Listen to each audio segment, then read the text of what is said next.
Sur l'ensemble des lieux culturels et d'innovation que vous avez recensés, la moitié d'entre eux, en fait c'est énorme, a candidaté à nos appels à projets, en particulier sur Fabrique de territoire. Et parmi ces candidats, quasiment la moitié sont lauréats. C'est donc un résultat extrêmement impressionnant qui témoigne à la fois de l'engagement de ces structures, mais aussi de leur professionnalisme.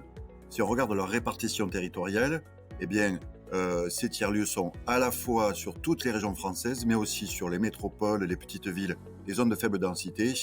Et clairement, ce succès, indépendant des spécificités de chaque territoire, atteste, je pense, de leur capacité à combiner économie et citoyenneté.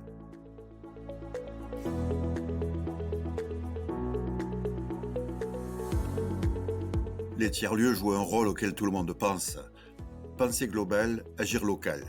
Cette façon d'aborder le développement, qui vient d'un économiste, ou plutôt d'un urbaniste écossais, Patrick Gedest, c'est en 1915 qu'il propose ça dans Cities in Evolution. Eh bien, cette façon de faire, elle caractérise vraiment les tiers-lieux, puisque les communautés d'usagers et d'acteurs réalisent des expérimentations, font des propositions, produisent eux-mêmes leurs propres outils d'évaluation, les confrontent à des savoirs universitaires et académiques.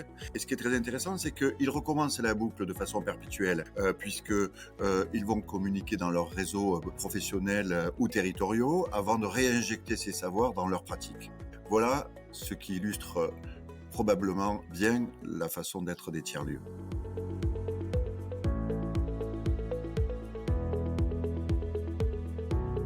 Les défis des tiers-lieux. Alors, ils sont nombreux, c'est difficile de choisir.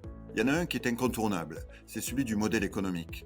Parce que le caractère hybride de leur démarche nécessite d'abord de renforcer des prestations qui s'adressent à des gens qui ont une demande solvable, mais aussi parce que les tiers-lieux vont toujours être dans la solidarité, l'innovation locale, l'éducation, etc. Il faut aussi faire valoir la dimension non marchande de cette valeur qui est produite. Il faut aussi mutualiser les investissements parce que la puissance publique ne pourra pas à chaque fois repayer des solutions qui sont identiques les unes aux autres. Mais ça, c'est un défi incontournable.